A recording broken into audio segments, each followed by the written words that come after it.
Hello दोस्तों, नमस्कार। स्वागत है आप सभी का आपके अपने YouTube channel result with Gautam sir पर। तो कैसे हैं आप सभी लोग? आशा करूंगा अच्छे होंगे और ठीक से अपनी पढ़ाई को आगे बढ़ा रहे होंगे। तो आज हम बात करने वाला है यूपी स्पेशल की जो क्लास चल रही थी आपकी। मैंने आपको कल बताया था जो त्रिदलीय युद्ध हुआ था आपका, उसमें किसकी विजय हुई थी?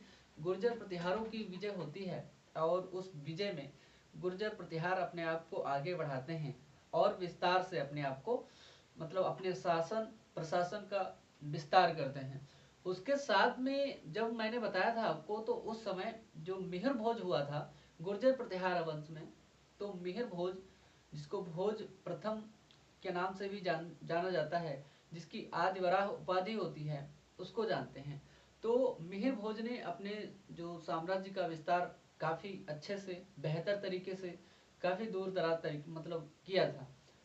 और उसके बाद में जब हम बात करते हैं आदिवराह की, उसकी उपाधि की, तो उसकी उपाधि जो होती है आदिवराह, वो होती है। और हम उसके बाद में कहते हैं कि जो गुर्जर प्रतिहार वंश होता है धीरे धीरे समापन की ओर मतलब पतन की ओर बढ़ चलता है और उसके बाद में धीरे धीरे उसका पतन हो जाता है।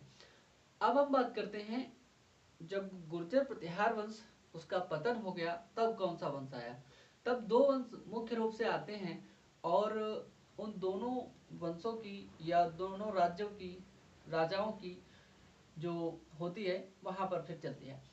तो जब मैं बात करता हूं तो वो कौन से दो वंश आते हैं, वो कौन से मुख्य रूप से हैं, क्योंकि उत्तर प्रदेश की कन्नौज राजधानी जो मैंने आपको बताया था वो हर्षवर्धन के समय में मतलब बहुत प्रसिद्ध हो चुका था। तो उसके बाद में हर्षवर्धन के बाद में ज्यादातर लोगों ने अपनी जो राजधानी है कन्नौज को बनाया। तो मैं बात कर रहा था आपसे कि हर्षवर्धन ने राजधानी बनाया था, उसके बाद में जितने राजा है उन्होंने जिन लोगों ने राज किया, तो ज्यादातर लोगों ने कन्नौज को राजधानी बनाया। कन्नौज को राजधानी बनाते हुए इन लोगों ने भी, किसने? गुर्जर प्रतिहारों ने भी और पाल शासकों ने भी, जिसने जिसने मतलब अपना आधिपत्य स्थापित किया, अधिकार स्थापित किया, सबने राजधानी लगभग कन्नौज को ही बनाया। फिर मैं बात करता हूँ, एक आता है गहड़वाल वंश और दूसरा आता है चंदेल वंश। इन दोनों वंशों की जो उत्पत्ति है गुर्जर प्रतिहारों के पतन के बाद में क्रम वाइज आती है। उससे पहले उसके बाद में आते हैं गहड़वाल वंश। तो आज हम दोनों वंशों की बात करेंगे कि गहड़वाल वंश और चंदेल वंश दोनों क्या थे, इनका मुख्य रूप से मुख्य ऑब्जेक्ट क्या था उत्तर प्रदेश के इतिहास में। ठीक है, तो मैं बात करता हूँ आपसे गहड़वाल वंश की। गहड़वाल गहड़वाल और चंदेल वंश, दोनों वंशों की आज हम बात करेंगे। चंदेल,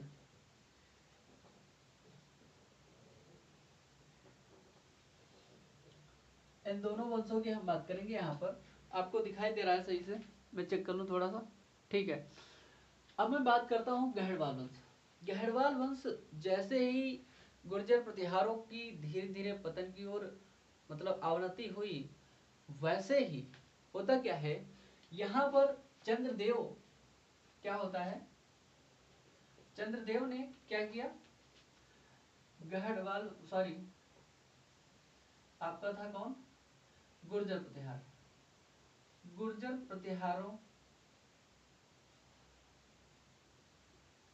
गुर्जर प्रतिहारों के पतन के साथ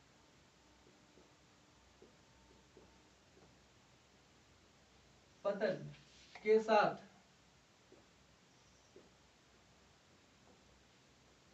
कन्नौज में होता क्या है, किसने के साथ ही चंद्रदेव ने, राजा हुआ गहड़वाल वंश का चंद्रदेव ने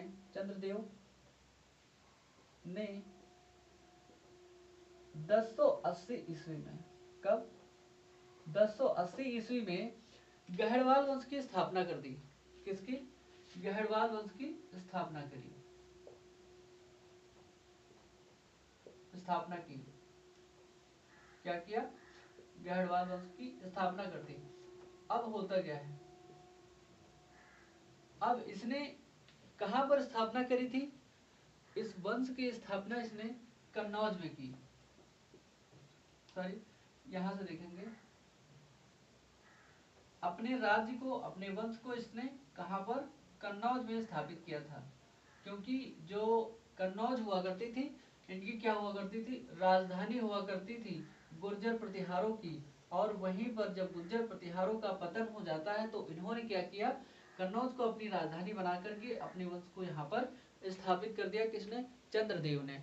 तो चंद्रदेव यहाँ पर स्थापित कर रहा है किसको, गहरवाल वंश को। अब गहरवाल वंश धीरे धीरे उन्नति की ओर बढ़ेगा और गुर्जर प्रतिहार धीरे धीरे पतन की ओर बढ़ चले हैं। गुर्जर प्रतिहारों ने अपने समय में काफी उन्नति की थी और उसके बाद में जैसे ही चंद्रदेव आता है, चंद्रदेव ने इनको हरा दिया, इनको पतन की ओर धकेल दिया और उसके बाद में क्या हुआ, अपनी राजधानी कन्नौज को बनाया और गहरवाल वंश को स्थापित किया। इस वंश का एक सर्वाधिक शक्तिशाली शासक हुआ, इसका नाम था चंद्रदेव, सॉरी गोविंद चंद्र। गहरवाल वंश का शासक हुआ एक, गहरवाल वंश का एक शासक हुआ, वंश का सबसे प्रतापी शासक या सर्वाधिक शक्तिशाली शासक, सर्वाधिक शक्तिशाली शासक, सबसे ज्यादा ताकतवर था, सर्वाधिक शक्तिशाली शासक, ये था कौन, गोविंद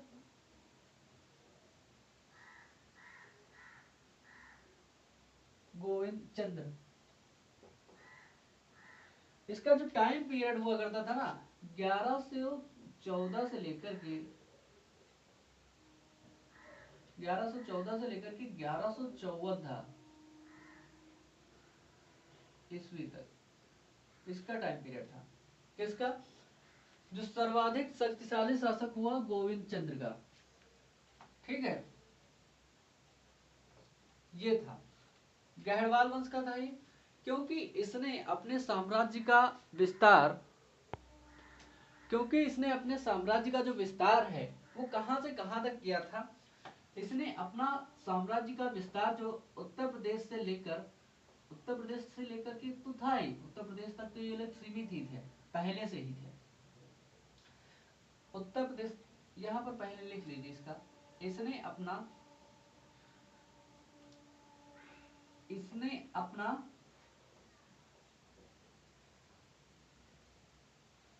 अपने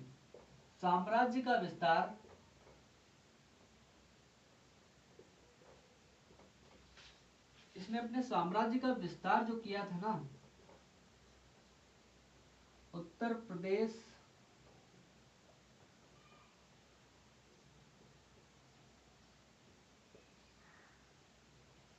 से आगे बढ़ा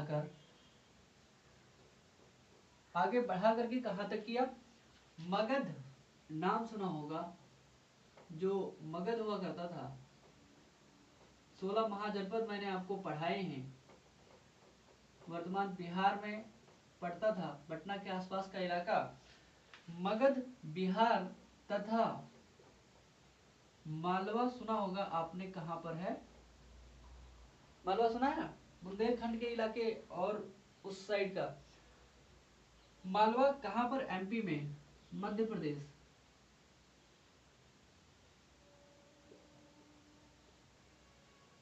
तक विस्तृत किया।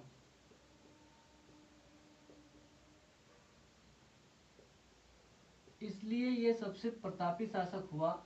सबसे ज्यादा किसने किया ये सब, गोविंद चंद्र ने किया। क्योंकि इसीलिए गोविंद चंद्र को इस वंश का, मतलब गहरवाल वंश का सबसे प्रतापी शासक, सबसे ज्यादा शक्तिशाली, सबसे ज्यादा क्षमतावान शासक कहते हैं इसको। ठीक है, अब मैं बात करता हूँ गुर्जर प्रतिहारों की। जो जैसा ही पतन होता है धीरे धीरे, तो एक शासक आता है चंद्रदेव, उसने 1080 ईस्वी में क्या किया, गहरवाल वंश की स्थापना की और उसने अपनी राजधानी किसको बनाया, कन्नौज को ही, क्योंकि कन्नौज इनकी भी राजधानी हुआ करती थी। इस वंश का सर्वाधिक शक्तिशाली शासक कौन हुआ, गहरवाल वंश का सर्वाधिक शक्तिशाली शासक हुआ गोविंद चंद्र। इसने अपनी जो सत्ता है, तो कब से कब तक, 1114 से लेकर के 1154 ईस्वी तक मतलब स्थापित करी। इसने क्या किया था, उत्तर प्रदेश में इसका शासन तो पहले से था, लेकिन उत्तर प्रदेश से बढ़ा करके मगध, बिहार तक और मालवा क्षेत्र तक इसने अपने साम्राज्य का विस्तार किया। इसीलिए इसको क्या कहते हैं, गहरवाल वंश का सर्वाधिक शक्तिशाली शासक कहा जाता है। देखिए, और इसने क्या काम किया, इसी ने अपना, जब ये राजा हुआ करता था, युवराज हुआ करता था, तब इसने गजनी का शासक आया, एक गजनी का शासक, तो उसको क्या किया, महमूद तर्ती को इसने पराजित कर दिया था। इसने क्या किया था, अपनी मतलब जो राजधानी थी, राजधानी में रहते हुए, राजा के पद पर रहते हुए इसने क्या किया था, महमूद तृतीय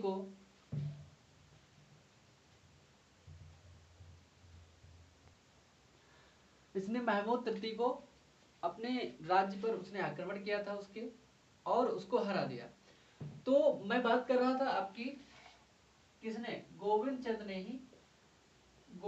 ने एक और काम किया।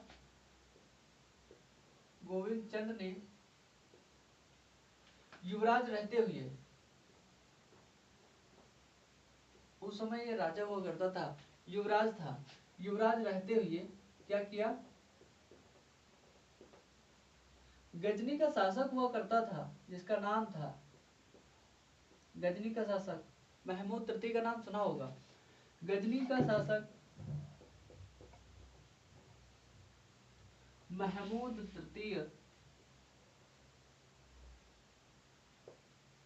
तृतीय को पराजित कर दिया था,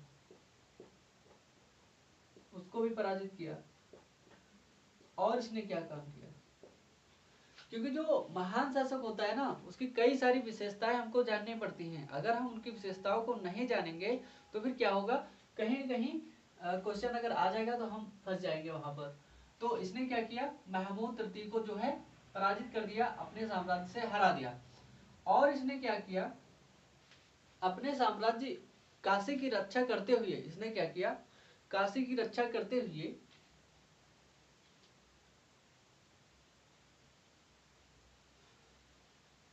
तुर्कों को इसने क्या किया, हरा दिया था।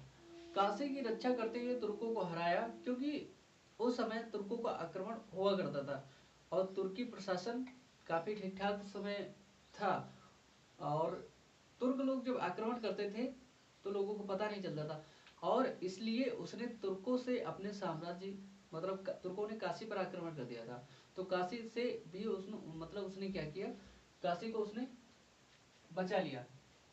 तो क्या करते हैं, काशी की लिखते हैं यहाँ पर, काशी की रक्षा करते हुए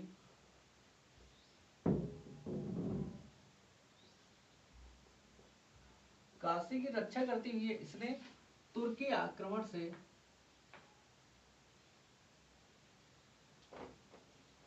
इसने काशी को क्या किया, इसने काशी को तुर्की आक्रमण से बचाया, तुर्की आक्रमण से बचाया और क्या किया,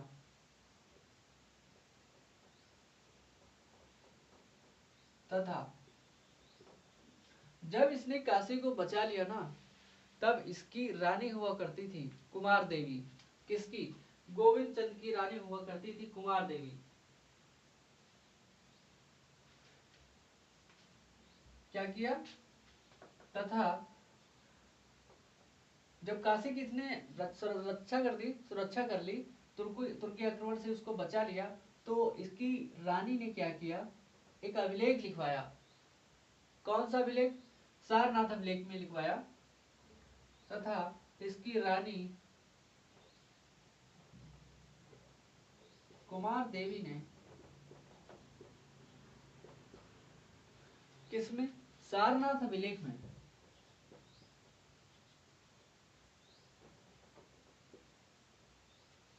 सारनाथ अभिलेख में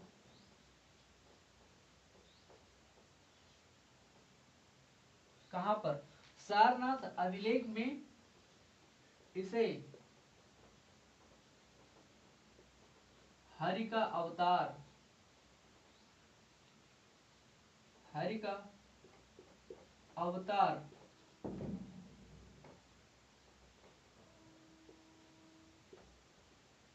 कहा। तो इसने क्या कहा, इसकी देवी ने ही मतलब रानी ने ही इसको अभिलेख में लिखवाया कि ये हरि का अवतार है, हरि का अवतार लिखवा दिया। जो गहड़वाल शासक थे ना, इनको ही काशी नरेश कहा जाता था।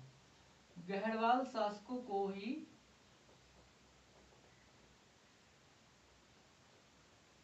गहड़वाल शासकों को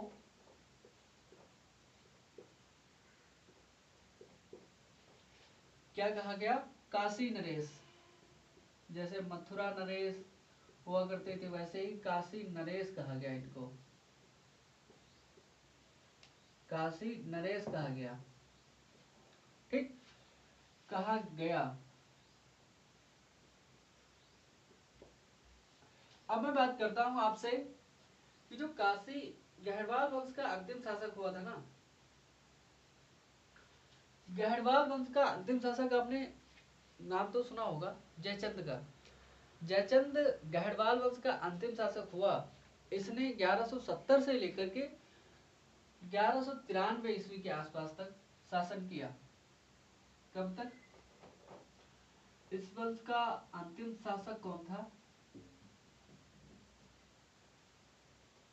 अंतिम शासक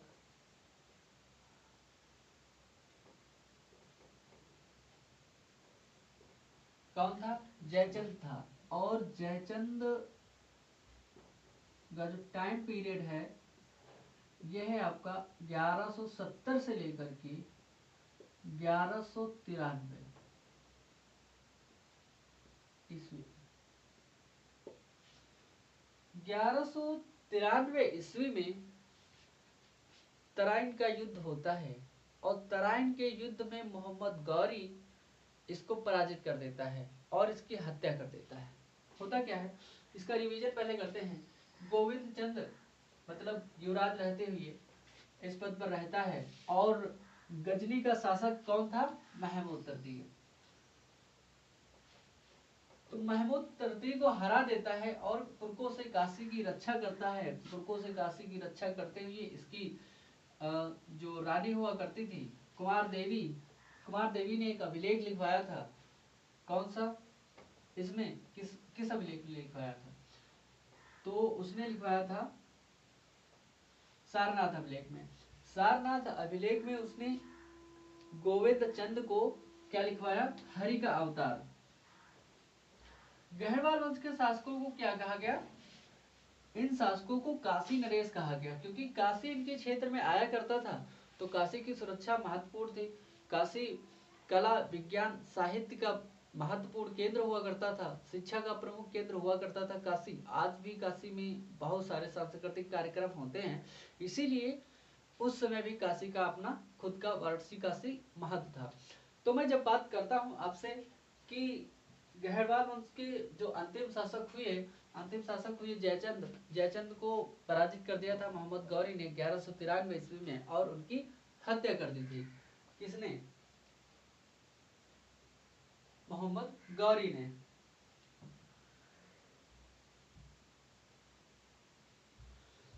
जो आपका जयचंद था ना, जयचंद जो समकालीन हुआ करता था किसका?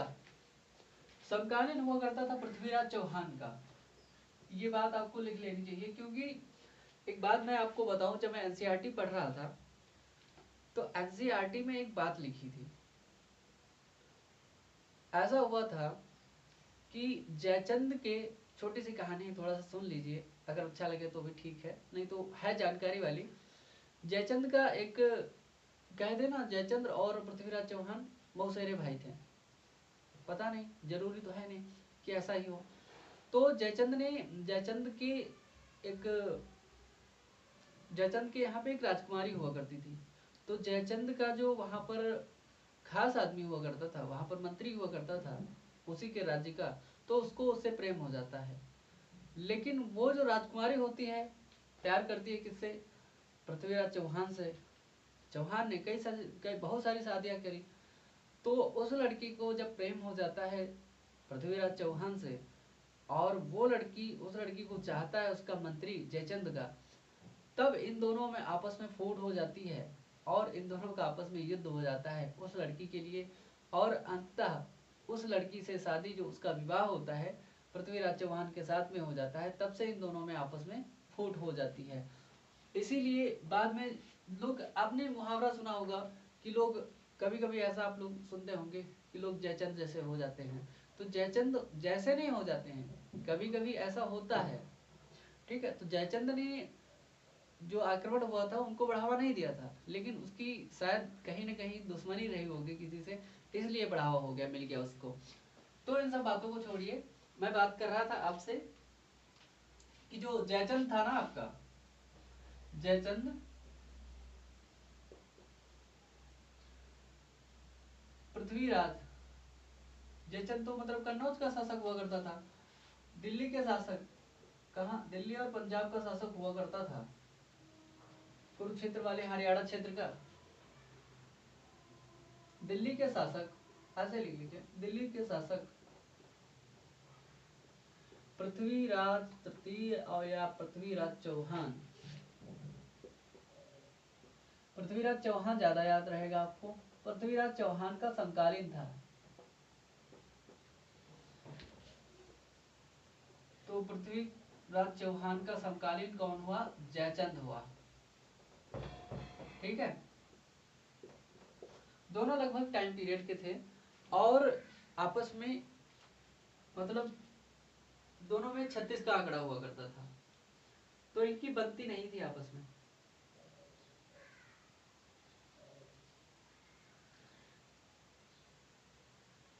हाँ, एक बात और आपको याद रखनी चाहिए, जो जयचंद हुआ करता था ना, इसके दरबार में एक संस्कृत के विद्वान रहा करते थे जिनका नाम था श्री हर्ष। उन्होंने अपनी एक रचना लिखी, उनका नाम यहाँ पर लिख लीजिए। तो जयचंद के दरबार में प्रसिद्ध कवि, प्रसिद्ध संस्कृत कवि जयचंद के दरबार में, जयचंद अंतिम शासक है। जयचंद के दरबार में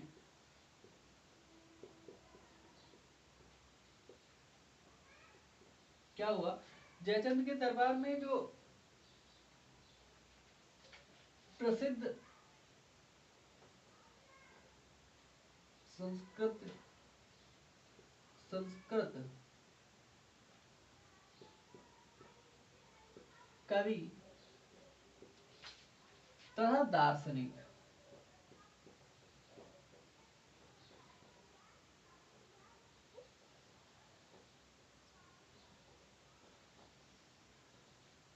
श्री हर्ष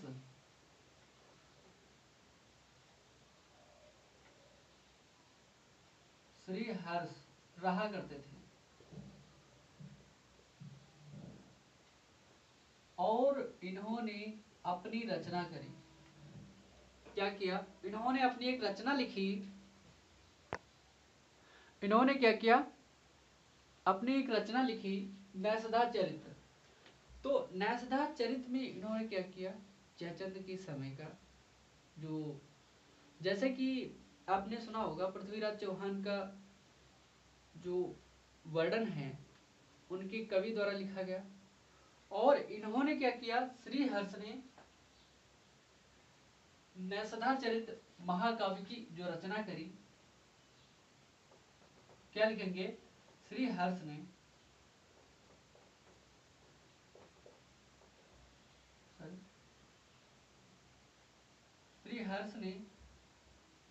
नैषधा चरित्र, ऐसे लिखेंगे आप लोग, नैषधा चरित्र महाकाव्य की रचना करी।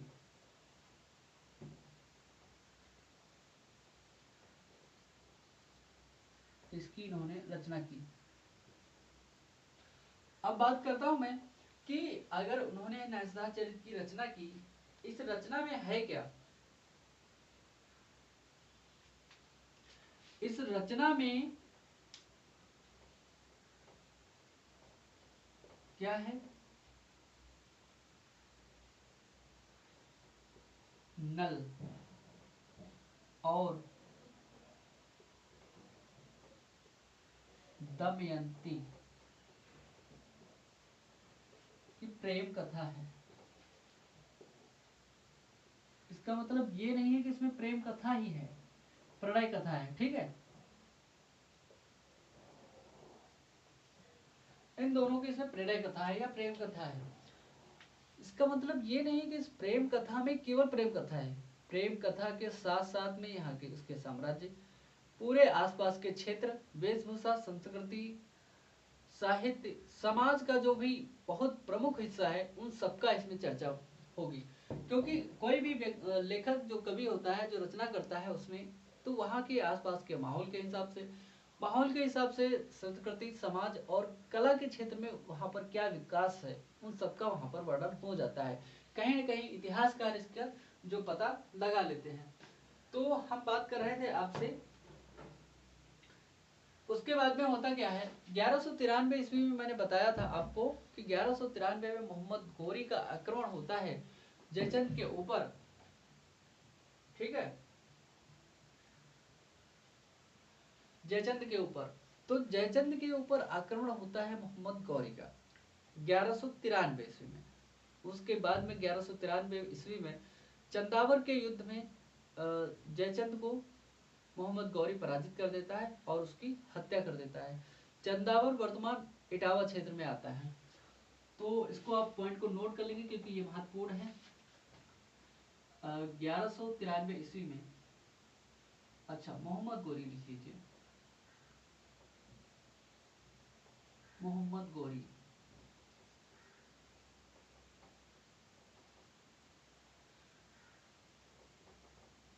गौरी ने 1193 ईस्वी में क्या किया, 1193 ईस्वी में चंदावर के युद्ध में,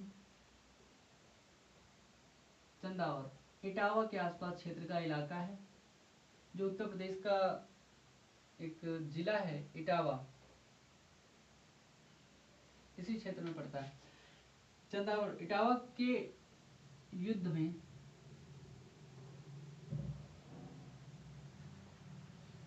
जयचंद को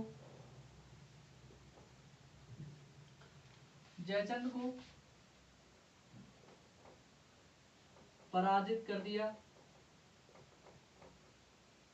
पराजित करके उसकी हत्या कर दी।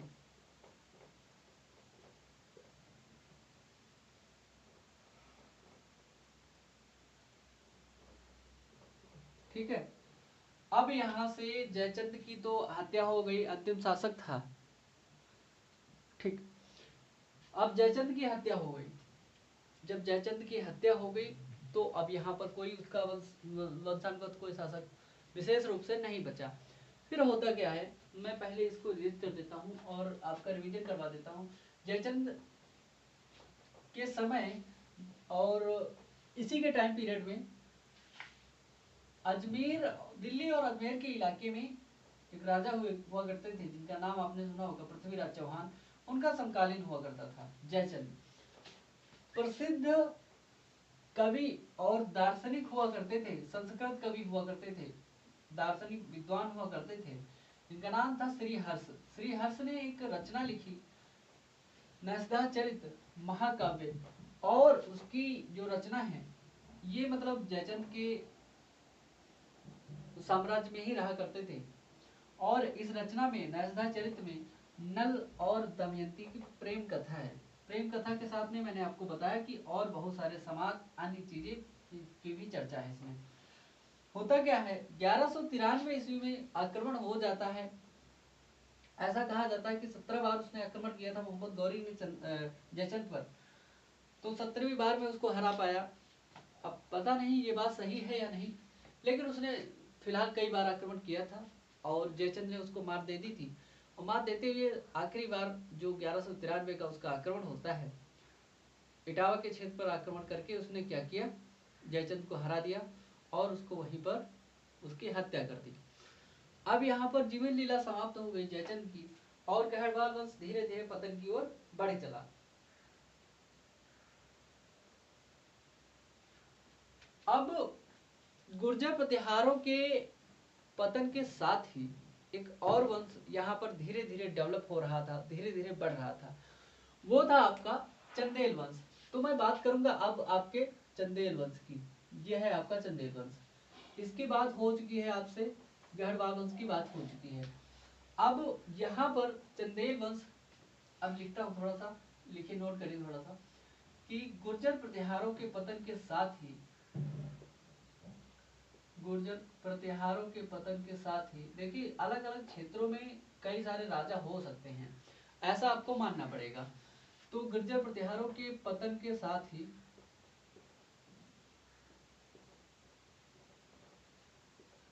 कन्नौज के आसपास के क्षेत्र में हुआ क्या? कन्नौज के आसपास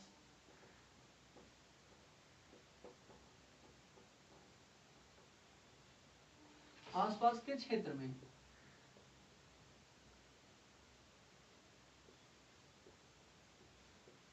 चंदेल वंश का विकास हुआ। अब मैं बात करता हूं चंदेल वंश की। क्या हुआ? चंदेल वंश का विकास हुआ। अब ये चंदेल वंश होता क्या है?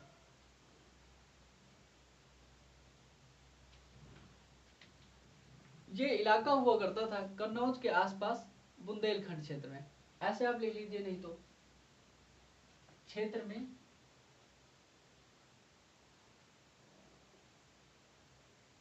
इसको थोड़ा सा इरेज कर लीजिए, कन्नौज के आसपास के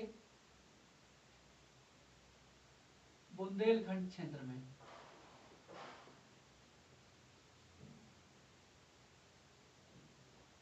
ठीक है, इसको आप नोट कर लेंगे, बुंदेलखंड क्षेत्र में, इसको आप लिख लीजिए। कन्नौज के आसपास के इलाके में बुंदेलखंड क्षेत्र में, उसके निचले वाले भाग में हुआ क्या? विकास होता है चंदेल वंश का। अब चंदेल वंश के प्रतापी शासकों में क्या किया? कन्नौज को राजधानी नहीं बनाया।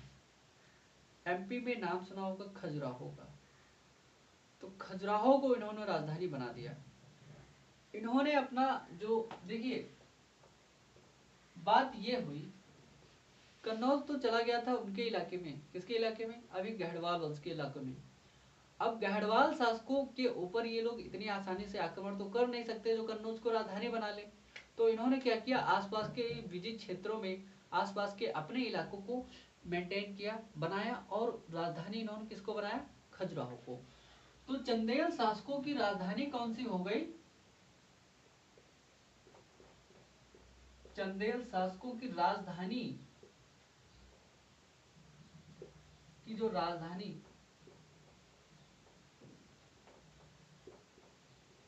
जो हुई ना, वो हुई आपकी खजुराहो।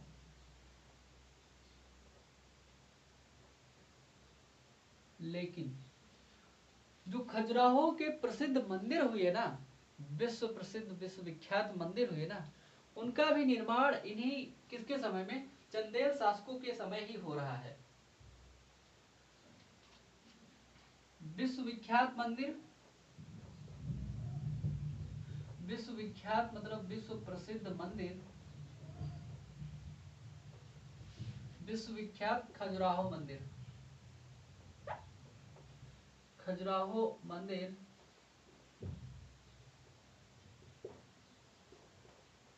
का निर्माण चंदेल